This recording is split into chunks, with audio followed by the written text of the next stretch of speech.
नमस्कार दोस्तों, स्वागत है आपका आपके अपने YouTube चैनल जीएस जीनियस में। जैसा कि पिछले कुछ समय से हमारी ज्योग्राफी जीएस की सीरीज चल रही है, उसके अंतर्गत हम विभिन्न ग्रहों के बारे में कुछ छोटे छोटे वीडियो लेके आ रहे हैं।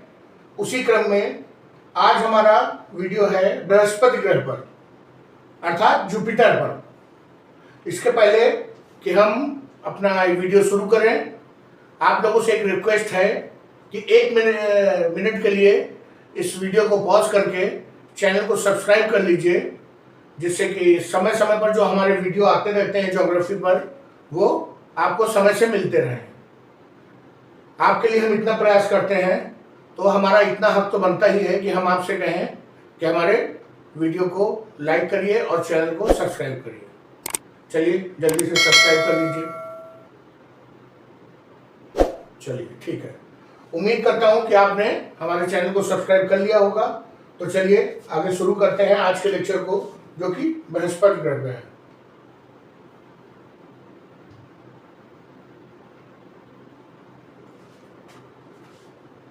Jupiter is the largest planet, सबसे बड़ा ग्रह है। हमारे सोलर सिस्टम का सबसे बड़ा ग्रह कौन सा है? जुपिटर। और सूर्य से इसका क्रम पांचवा है। कैसे पांचवा है? मरकरी, वीनस, अर्थ, मार्स और जुपिटर, ये चार आंतरिक ग्रह हैं और जुपिटर से बाह्य ग्रहों की शुरुआत होती है। इसको आउटर प्लैनेट अर्थात बाह्य ग्रह, जोवियन प्लैनेट या गैस जायंट अर्थात बर्फीले दानव भी कहते हैं। तो जिस समूह में रखा गया है जुपिटर को, वो बाह्य ग्रह है, जोवियन प्लैनेट है या बर्फीले दानव कहते हैं। आइए चित्र में देखते हैं। ये हमारा जो जुपिटर ग्रह है,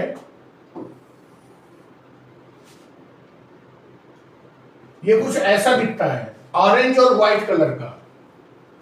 और ये एक स्पॉट है रेड कलर का, जिसके बारे में अभी हम आगे स्लाइड्स में बात करेंगे।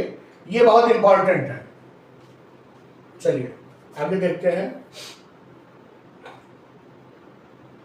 Jupiter is so large, Jupiter इतना बड़ा है कि all the other planets in the solar system could fit inside. अर्थात वो इतने बड़े साइज में है कि अगर सभी ग्रहों को मिला करके उसके अंदर भर दिया जाए तो वो उसी में समा जाएंगे। धरती की अपेक्षा अर्थात पृथ्वी की अपेक्षा जो इसका डायमीटर है, व्यास है, वो 11 गुना है। अब आप समझ सकते हैं कि धरती से 11 गुना बड़ा है। और जो धरती की अपेक्षा इसका द्रव्यमान है, मास है, वो 300 गुना है। चलिए अगला पॉइंट देखते हैं। ये सिर्फ इतना बताने के लिए था कि धरती की तुलना में वो कितना बड़ा है। Mostly made up of hydrogen and helium. अब हाइड्रोजन और हीलियम से कैसे बने हैं, ये ग्रह में हाइड्रोजन और हीलियम कैसे आ गया? अगर आपने इसके विषय में जानकारी आपको नहीं है तो इस वीडियो के लिंक में एक हमारा डिस्क्रिप्शन में हमारा एक लिंक पड़ा है, ओरिजिन ऑफ सोलर सिस्टम। हमारे सोलर सिस्टम का निर्माण कैसे हुआ और सूर्य और ग्रहों का निर्माण एक साथ हुआ और कैसे हुआ, प्रोटोप्लैनेटरी डिस्क के माध्यम से। अगर आप इन सब चीजों को नहीं जानते हैं तो उस वीडियो को जरूर देखिए, तो आप जान सकेंगे कि ये हाइड्रोजन और हीलियम जुपिटर पर कहां से आया है। इसे गैस जायंट भी कहते हैं।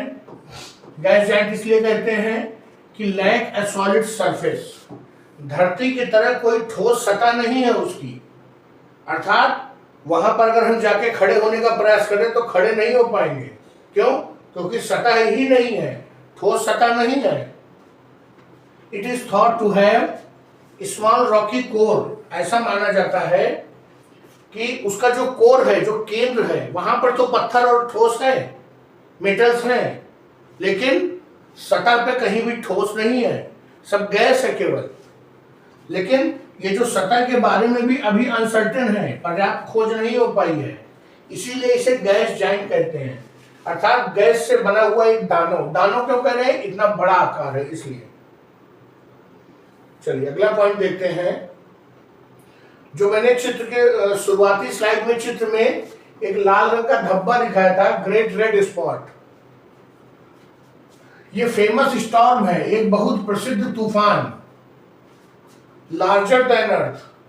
जो उस तूफान का आकार है, जो उस धब्बे का आकार है, वो पृथ्वी से बड़ा है और रेंजिंग फॉर एटलीस्ट 400 ईयर्स, और लगभग 400 सालों से वो चल रहा है। अर्थात एक ऐसा तूफान जो पृथ्वी से भी बड़ा है और जुपिटर ग्रह पर, बृहस्पति ग्रह पर पिछले 400 सालों से चल रहा है। और जब हम पृथ्वी से उसे देखते हैं टेलीस्कोप के माध्यम से, तो वो ग्रेट रेड स्पॉट की तरह दिखाई देता है। ये लाल रंग का है और ओवल शेप में है। ओवल शेप कैसा होता है? ओवल शेप कुछ ऐसा होता है।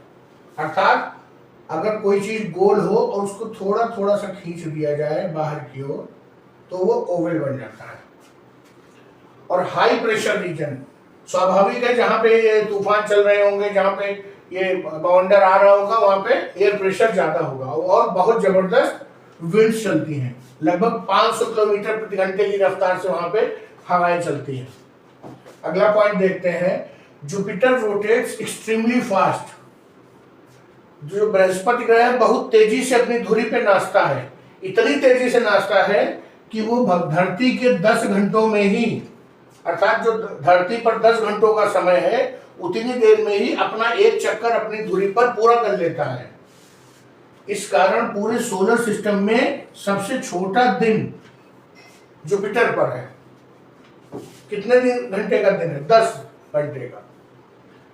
और उसके कारण जो इतनी तेजी से घूमता है, उसके कारण जो इक्वेटर है उस पर एक बल्ज निकल आया है। आप समझिए, जैसे ये है हमारा, मान लीजिए बृहस्पति ग्रह एक्सिस है, तो बहुत तेजी से नाचने के कारण ये कुछ ऐसा हो गया है। जो जो चीज अपनी धुरी पर घूम रही होगी उसके इक्वेटर पर थोड़ा सा बल्ज जरूर होगा। अब जो चीज जितनी तेज नाचेगी, जितनी तेज घूमेगी, उसका बल्ज उतना बड़ा हो पाए जाएगा। इसको हम जब अपने साइंस के लेक्चर्स करेंगे, सेंट्रीफ्यूगल और सेंट्रीपिटल फोर्स, उसमें आप डिटेल में समझ पाएंगे। अभी बस इतना जानिए कि कोई भी चीज अगर अपनी धुरी पे नाच रही है, घूम रही है, तो उसके जो ये मिडिल पोर्शन है, जो इक्वेटर है, वहां पे हल्का सा बल्ज, मतलब बाहर की ओर हिस्सा निकल आएगा।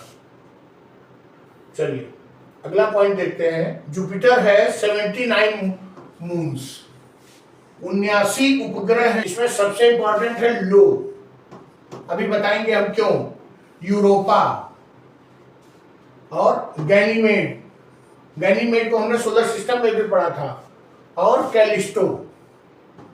ये 4 उपग्रह वो उपग्रह हैं जिनको हम गैलियन उपग्रह कहते हैं। और क्यों? क्योंकि इनको गैलीलियो गैलीली ने खोजा था। ये एक महान वैज्ञानिक थे गैलीलियो गैलीली, कई बार आप नाम सुन चुके होंगे। इन्होंने 1610 में बृहस्पति के इन 4 उपग्रहों की खोज की थी, और ये चारों उपग्रह आज भी मनुष्य के लिए रिसर्च का विषय बने हुए हैं, और लगातार इन पर खोज जारी है। क्यों जारी है, आगे के हम स्लाइड्स में उनको देखेंगे। Jupiter has the strongest magnetic field. Jupiter की जो चुंबकीय क्षेत्र है वो सर्वाधिक है पूरे सोलर सिस्टम में, और पृथ्वी का जो चुंबकीय क्षेत्र है उसका 20,000 गुना है। पृथ्वी के चुंबकीय क्षेत्र की तुलना में 20,000 गुना ज्यादा स्ट्रांग है। और उसके कारण नुकसान क्या होता है कि जितनी भी रेडिएशंस होती हैं, सोलर रेडिएशंस या कॉस्मिक रेडिएशंस, उनको ये अपने आप की ओर अट्रैक्ट कर लेता है। इसके अलावा एक नुकसान और होता है कि जब कोई भी स्पेसक्राफ्ट या कोई भी मशीन इसके आसपास से गुजरती है, तो जो इसका मैग्नेटिक पुल है वो अपनी ओर खींच लेता है मेटल्स को। तो इस पर जो स्पेस मिशन है वो करना बहुत आसान नहीं है। चलिए अगला प्रश्न देखते हैं। जुपिटर हैज फेंट रिंग। जैसे कि आपने सैटर्न में देखा होगा कि इस प्रकार से सैटर्न बना हुआ है और उसके चारों ओर कुछ इस तरह के छल्ले बने हुए हैं। सैटर्न और यूरेनस में आपने सोलर सिस्टम में देखा होगा, पर जुपिटर में भी बहुत कम मात्रा में ये छल्ले हैं। और क्यों हैं? वो डस्ट पार्टिकल्स हैं और मीटियोरॉइड्स हैं, अर्थात जो उल्कापिंड हैं उनसे जो टुकड़े निकले हैं। और बताऊं, जो अभी तूफान, जो हमने अभी उपग्रह देखा था, लो नाम का जो उपग्रह है, वहां पर वॉल्केनिक एक्टिविटी होती है, वॉल्केनिक एक्टिविटी। तो जो वॉल्केनिक एक्टिविटी से डस्ट और लावा और धूल निकलती है, वो भी जुपिटर के जो चारों ओर जो छल्ले हैं उसी में आ जाती है और छल्ले बनके उसके चारों ओर चक्कर लगाते रहते हैं। These rings are far less prominent, बहुत मतलब स्पष्ट नहीं दिखाई देते, लेकिन हैं, इतना है कि टेलीस्कोप से हमारे वैज्ञानिक उसे देख पाते हैं।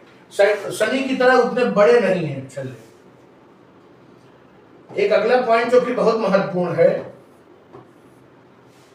कि Jupiter emits more heat than it receives. सूर्य से जितनी भी ऊर्जा जुपिटर प्राप्त करता है, उससे ज्यादा ऊर्जा वापस स्पेस में छोड़ देता है। अब आप पूछ रहे होंगे कि energy can not be created not be destroyed, तो ये कहां से आ रही है एनर्जी? तो इसका उत्तर है ग्रेजुअल ग्रेविटेशनल कॉन्ट्रैक्शन। जो उसका कोर है या जो उसका पूरा जो वो है आपका सतह, वो कॉन्ट्रैक्ट हो रही है। और आपको हमने बताया था कि जब कोई चीज गर्म होती है, ऊष्मा को अवशोषित करती है, तो वो चीज फैलती है, और जब ऊष्मा को रिलीज करती है अर्थात ठंडी होती है, तो वो सिकुड़ जाती है। तो सिकुड़ने का मतलब ये है कि वो ऊष्मा को रिलीज कर रही है। तो उसने जितनी ऊर्जा सूर्य से प्राप्त की वो भी छोड़ दिया, और जो अंदर की जो ऊर्जा थी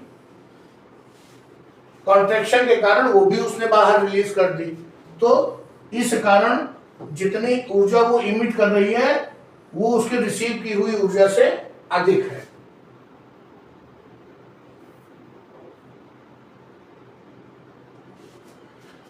इसका जो सूर्य से इसकी दूरी हम लोगों ने अपने सोलर सिस्टम वाले लेक्चर में देखा था, 4.2 एस्ट्रोनॉमिकल यूनिट, अर्थात, और धरती की जो दूरी थी वो 1 एस्ट्रोनॉमिकल यूनिट थी, जो कि बराबर थी 93 मिलियन माइल्स। अब आप इसको 5.2 से गुणा कर लीजिए, लगभग इसी के आसपास फिगर आ जाएगा। तो ये सूर्य से लगभग 484 मिलियन माइल्स दूर है, और 5.2 एस्ट्रोनॉमिकल यूनिट्स। अगला पॉइंट देखते हैं, Jupiter's atmosphere is filled with colourful bands of clouds mainly composed of ammonia. जो जुपिटर पे बादल हैं उनमें अमोनिया है, और उस अमोनिया के कारण वो रंग बिरंगे दिखाई देते हैं, और एक पैटर्न दिखाई देता है लाइट एंड डार्क स्ट्रिप्स, जो कि चारों ओर से घेरे हुए हैं प्लैनेट को। ये अमोनिया के कारण है। अगर प्रश्न आता है कि वहां पर जो कलरफुल बैंड और स्ट्राइक्स लाइट एंड डार्क दिखाई देते हैं, वो किसके कारण है? तो क्लाउड्स कंपोज्ड ऑफ अमोनिया। चलिए अगला पॉइंट देखते हैं, Jupiter atmosphere is mainly hydrogen and helium with traces of methane, water vapour and ammonia and other compound. तो जो मेन कंपाउंड है वो हाइड्रोजन और हीलियम है। हमने शुक्र ग्रह पे पढ़ा था, क्या है वहां? Carbon dioxide. धरती पे क्या है? अर्थ पे क्या है? नाइट्रोजन 71%। फिर हमने मार्स पे पढ़ा कार्बन डाइऑक्साइड 95%। अब हम जुपिटर पे पढ़ रहे हैं कि वहां सर्वाधिक मात्रा में हाइड्रोजन और हीलियम है, और कुछ मात्रा में मीथेन, वाटर वेपर और अमोनिया है। अगला पॉइंट देखते हैं, Jupiter has aura at its pole much like earth. Earth पे जैसे कि अर्थ पे ऑरा है नॉर्थ और साउथ पोल पे, वैसे ही जुपिटर में भी है। और वो क्यों है? स्ट्रॉन्ग मैग्नेटिक फील्ड के कारण। अब चूंकि जो मैग्नेटिक फील्ड है वो कई गुना ज्यादा है, इसलिए जो उसका ऑरा है वो भी कई गुना ज्यादा है। और वो क्या करता है कि जो चार्ज पार्टिकल्स हैं स्पेस में और वॉल्केनिक मून से जो निकल रहे हैं, इसके अलावा जो भी चीज इस उसके पास से गुजर रही है उसको अपनी ओर अट्रैक्ट कर लेता है। चलिए अगला पॉइंट देखते हैं। Due to extreme pressure in interior, जो अंदर की ओर कोर है उस पर बहुत अधिक दबाव है। क्यों दबाव है? क्योंकि उसका द्रव्यमान इतना ज्यादा है, धरती से 300 गुना, आकार इतना ज्यादा है, तो वो सब अंदर कोर की ओर दबाव डाल रहा है। इसलिए माना जाता है कि जो जुपिटर का कोर है वो मेटेलिक स्टेट में है। और क्या है? उसे कहते हैं मेटेलिक हाइड्रोजन। मेटेलिक हाइड्रोजन है। और ये जो मेटेलिक हाइड्रोजन है यही पावरफुल मैग्नेटिक फील्ड प्रोड्यूस कर रहा है। तो कभी प्रश्न आता है कि इतनी मैग्नेटिक फील्ड इतनी स्ट्रांग क्यों है, तो कहेंगे कि कोर पर इतना प्रेशर है कि वहां पर जो हाइड्रोजन है वो मेटेलिक हाइड्रोजन में कन्वर्ट हो गया है और मेटल होने के कारण वहां पर पावरफुल मैग्नेटिक फील्ड है। अगला पॉइंट देखते हैं। Io, one of Jupiter's largest moon. ये वन ऑफ लार्जेस्ट मून है, कंफ्यूज मत करिएगा लार्जेस्ट मून से, ये सबसे बड़ा नहीं है। Is the most volcanic active body in solar system. हमारे सौर मंडल में जो सबसे ज्यादा ज्वालामुखी रूप से एक्टिव बॉडी है वो लो नाम का एक उपग्रह है जुपिटर का।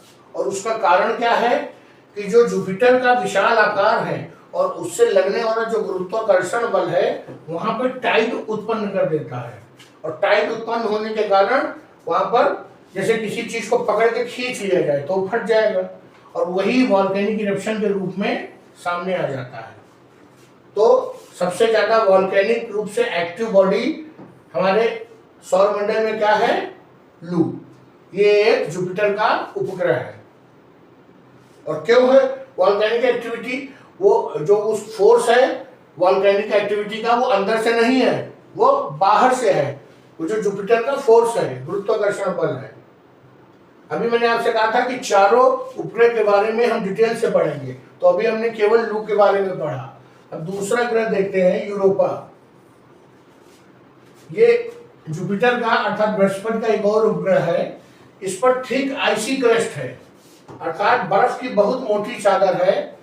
और ऐसा माना जा रहा है कि इसकी सतह के नीचे जल के रूप में वाटर मौजूद है, मतलब तरल पानी मौजूद है। और इसलिए साइंटिस्ट मानते हैं कि Europa could potentially harbour life, कि यूरोपा में भविष्य में जीवन संभव है। अगर कहीं पे पानी मिल जाता है तो वो सोचते हैं यहाँ पे जीवन संभव है। कहीं पे मीथेन मिल गई तो उन्होंने कहा जीवन संभव है। कहीं पर ऑक्सीजन मिल गई उन्होंने कहा जीवन संभव है। बाकी जो मुद्दे हैं उनको ध्यान में देते ही नहीं कि कहीं टेम्परेचर माइनस में जा रहा है, कहीं टेम्परेचर 400 डिग्री जा रहा है। अगर पानी है भी तो वो सूर्य से इतनी दूर है कि वहां टेम्परेचर ही माइनस में रहता है हमेशा। अगला पॉइंट देखते हैं। Jupiter has very strong gravitational pull. चूंकि आकार में और द्रव्यमान में इतना ज्यादा है तो उसका गुरुत्वाकर्षण बल भी उतना ही ज्यादा है। इसके कारण जो आंतरिक जो हमारे ग्रह हैं सोलर सिस्टम के, वो हमेशा सुरक्षित रहते हैं। किससे सुरक्षित रहते हैं? वो कॉमेट्स और एस्टेरॉइड्स। जो कॉमेट और एस्टेरॉइड्स हैं वो जब हमारे सोलर सिस्टम में इंटर करते हैं तो सूर्य के बाद जो सर्वाधिक ज्यादा गुरुत्वाकर्षण बल है वो जुपिटर का है। तो ये कॉमेट्स और एस्टेरॉइड्स जुपिटर की ओर अट्रैक्ट होकर या तो उसका चक्कर लगाने लगते हैं और या तो उसी में जाके टकरा जाते हैं। इसके कारण वो जो आंतरिक ग्रहों की जो सीमा रेखा है उसमें प्रवेश नहीं करने पाते। अगर वो उसमें प्रवेश कर लेते तो क्या होता? वो आके धरती से बहुत तेजी से टकराते और किसी न किसी कारणों से धरती पर जीवन संभव नहीं हो पाता। जब रोज उनका पिंडों की बारिश होती तो धरती का जीवन नष्ट हो जाता। Single orbit of Jupiter around sun takes about 12 year. अभी आपने देखा कि उनका जो दिन है वो केवल 10 घंटे का है, लेकिन जो उनका साल है वो 12 साल के बराबर है। क्यों? क्योंकि जुपिटर काफी दूर है। जहां धरती 1 एस्ट्रोनॉमिकल यूनिट दूर है, वहीं धरती 5.2 एस्ट्रोनॉमिकल यूनिट की दूरी पे है। उसका जो ऑर्बिट है वो बहुत बड़ा है और उस ऑर्बिट पे चक्कर लगाने में उसको 12 साल लग जाते हैं। However means it completes about 10,500 rotation in 1 Jovian year. एक जोवियन ईयर, इसी को जोवियन ईयर कहेंगे। हमने विनुशियन डे देखा, विनुशियन ईयर देखा। उसके बाद हम जब मार्च था तो मार्टियन ईयर देखा। अब आप इसे देखेंगे जोवियन ईयर। जोवियन ईयर मतलब बृहस्पति पर जो एक वर्ष होता है, सूर्य का चक्कर लगाने में बृहस्पति को जितना समय लगता है उसे जोवियन ईयर कहते हैं।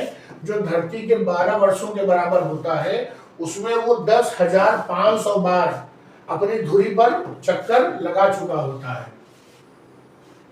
अब आप बताइए, जो हमारी पृथ्वी है वो जब एक साल में पूरे सूर्य का एक चक्कर लगा लेती है तो वो कितनी बार अपनी धुरी पर रोटेट कर चुकी होती है, अर्थात कितने दिन और रात हो चुके होते हैं, 24 घंटे, तो 365 बार वो रोटेट कर चुकी होती है।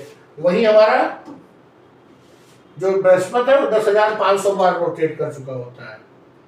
अगला पॉइंट देखते हैं, the planets intense magnetic field create dangerous radiation belts. जो ये मैग्नेटिक फील्ड है ये रेडिएशंस को अपनी ओर अट्रैक्ट करती है, जिसके कारण जो सारी डेंजरस रेडिएशन बेल्ट्स हैं वो इसी के आसपास आ जाती हैं और इसके कारण ये काफी खतरनाक हो जाता है स्पेसक्राफ्ट्स और दूसरे इंस्ट्रूमेंट्स के लिए। अर्थात अगर मानव वहां पर कोई भी मिशन करता है धरती से तो बहुत खतरे उत्पन्न होते हैं इन रेडिएशंस के कारण और मैग्नेटिक फील्ड के कारण। वहां पर स्पेसक्राफ्ट का उतरना तो संभव है ही नहीं, क्योंकि वहां पे क्या है, सतह ही नहीं है, गैस का बना हुआ है। तो हम क्या कर सकते हैं, हम उसकी कक्षा में चक्कर लगा करके और सारा डाटा इकट्ठा करेंगे, लेकिन मैग्नेटिक बेल्ट्स है, रेडिएशन बेल्ट्स है, वो उनको अपनी ओर खींचने की कोशिश करती है।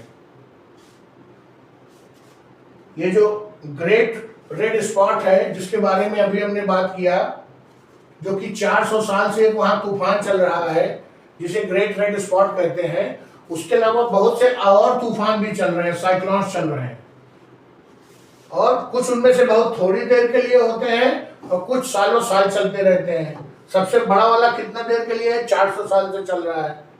These storms contribute to the planet's constantly changing cloud pattern. इन जो ये तूफान चलते हैं इनके कारण ये जो क्लाउड्स का पैटर्न है वो बदलता रहता है, उनमें रंग बदलते रहते हैं। चलिए अगला पॉइंट देखते हैं, Jupiter's axial tilt is only 3 degree. जैसे हमारी पृथ्वी अपनी धुरी पे 23.5 डिग्री झुकी हुई है और हमारा जो मार्स है वो 25 डिग्री झुका हुआ है, वैसे ही जो हमारा जुपिटर है ये केवल 3 डिग्री झुका हुआ है।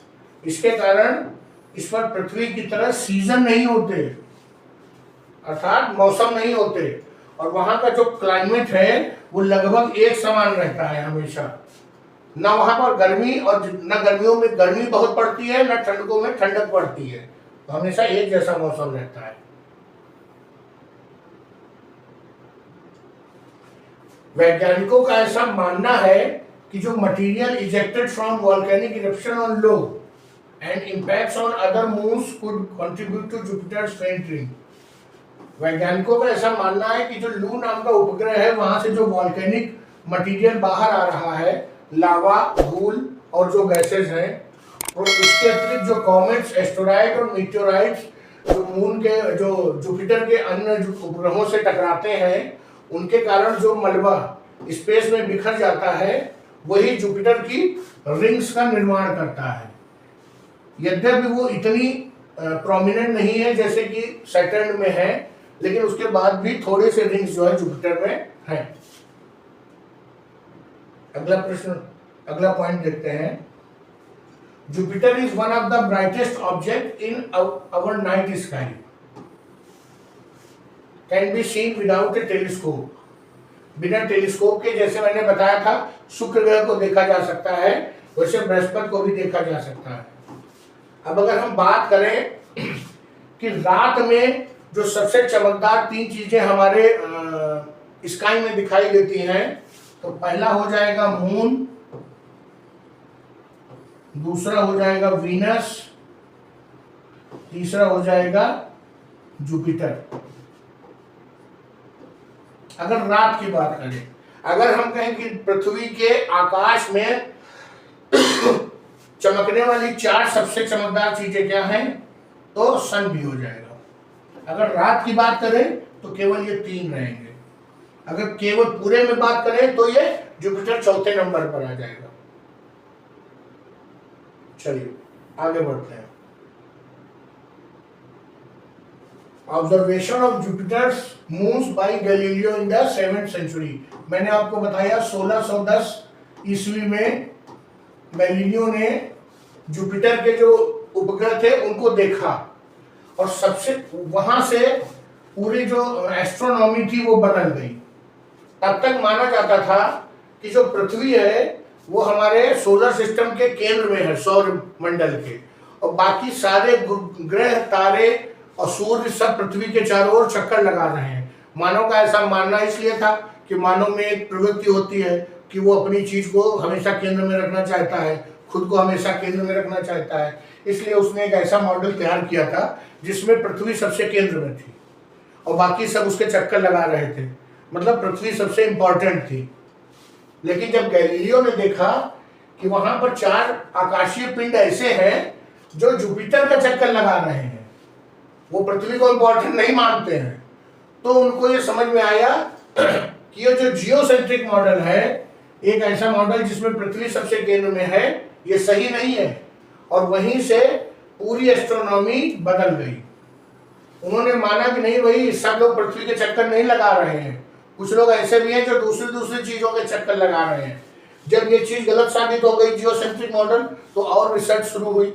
रिसर्च जब आगे बढ़ी तो मालूम चला कि भैया सब लोग अर्थ के नहीं, सब लोग सूर्य के चक्कर लगा रहे हैं। यहाँ तक कि अर्थ भी सूर्य के चक्कर लगा रही है, मतलब कि अर्थ सब मेन नहीं है, मेन कौन है, सूर्य है। अगला पॉइंट देखते हैं। Some scientist believe Jupiter's formation and gravitational effects influence the early development of solar system। कुछ वैज्ञानिकों का ऐसा मानना है कि जब सोलर सिस्टम बन रहा था तो सूर्य के साथ सबसे पहले जुपिटर बना, ये सूर्य बना और ये बना जुपिटर, और जुपिटर बनने के बाद और प्लैनेट्स बने। जो और प्लैनेट्स बने और प्रोटो प्लैनेट्स बने, वो सूर्य के जो गुरुत्वाकर्षण के कारण उसमें नहीं खींच पाए। उसका कारण था कि जुपिटर बन गया था, जो कि अपने आप में एक बहुत बड़ा ग्रह था, उसने भी अपना गुरुत्वाकर्षण बल लगा दिया प्लैनेट्स पे। जब प्लैनेट्स पे गुरुत्वाकर्षण बल सूर्य का भी लगा, जुपिटर का भी लगा, तो वो एक जगह पे इक्विलिब्रियम में आ गए और वहीं पर फिक्स हो गए। अगर ये जुपिटर ग्रह न होता तो ये जितने भी छोटे छोटे प्लैनेट थे, मरकरी, वीनस, अर्थ, मार्स, स्पेशली जो इनर प्लैनेट्स थे, वो घूमते घामते हुए सूर्य में जाके मिल जाते। अर्थात जुपिटर का बहुत बड़ा रोल है जो बाकी प्लैनेट्स के डेवलपमेंट में, और यहां तक कि अर्थ के लिए भी। चलिए अगला पॉइंट देखते हैं। Numerous spacecraft including Pioneer, Voyager, Galileo, Juno, ये सब जुपिटर की कक्षा और उसके जो सरफेस है उसकी स्टडी के लिए भेजा जा चुका है।